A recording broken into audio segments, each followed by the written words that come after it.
A pessoa se recusa a demonstrar dor, mas a sente. Recusa-se a pedir conforto, mas precisa dele. Apenas já não sabe mais como fazer isso, ou sente vergonha, ou talvez nem se lembre mais de como é confiar sem medo. Essa rigidez se espalha pelos relacionamentos, amizades, trabalho. Tudo se torna performance. Tudo se transforma em autocontrole. Mas existe um preço. O peito fica mais apertado, o toque se torna uma ameaça. O descanso uma fraqueza.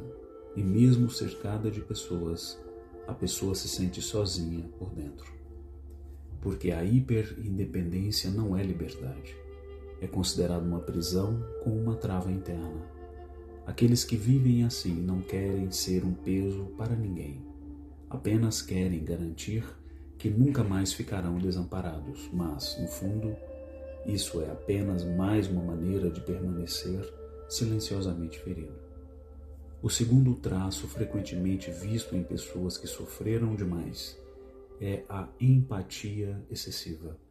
À primeira vista, isso parece uma virtude e, em muitos casos, realmente o é. Mas quando a empatia se torna um mecanismo de sobrevivência, ela deixa de ser apenas uma qualidade e passa a ser uma estratégia de defesa emocional.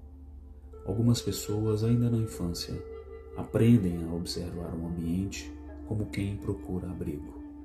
Elas conseguiam sentir no ar quando algo estava prestes a dar errado. Percebia o tom de voz, um olhar, o silêncio. Desenvolveram uma sensibilidade tão aguçada que, sem perceber, começaram a sentir pelos outros antes mesmo de saber nomear aquilo que sentiam por si mesmas. Essa empatia exagerada não nasce de um lugar leve. Ela nasce da necessidade, do medo de se tornar alvo de um pai instável, do esforço para antecipar a próxima explosão emocional de uma mãe, do peso de manter a paz dentro de casa, mesmo que essa paz custasse a sua própria infância. Jung chamou de projeção esse movimento inconsciente de colocar nos outros algo que ainda não tivemos coragem de enxergar em nós mesmos. E muitas vezes é isso que acontece com aqueles que sentem demais pelos outros. Sem perceber, eles estão tentando cuidar nos outros de uma dor que ainda não enfrentaram dentro de si. A pessoa se torna o apoio constante, o conselheiro de confiança, aquela que está sempre presente. Mas por trás de toda essa entrega existe um cansaço profundo, porque aqueles que sentem por todos o tempo inteiro quase sempre acabam esquecendo de si mesmos.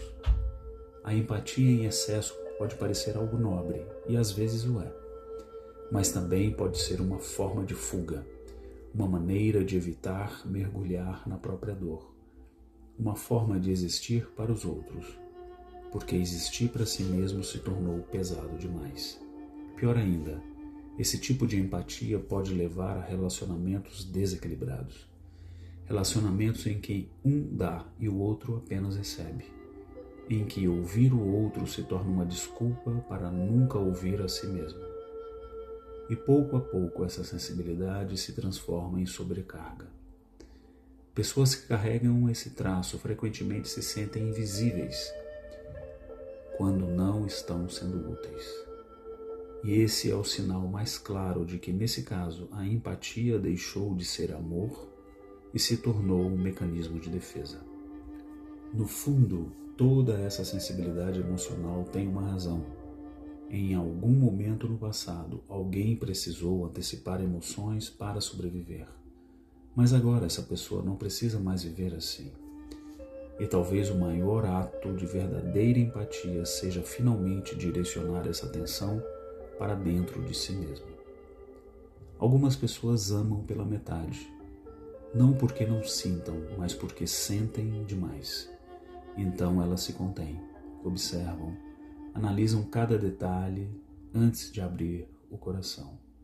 E mesmo quando começam a confiar, sempre mantêm uma parte de si escondida, uma parte que ninguém toca, uma parte que sempre duvida.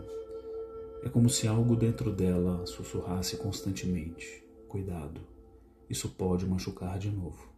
E realmente pode.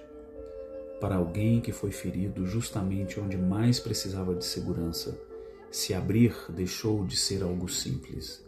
A lembrança do abandono grita mais alto do que a presença do afeto.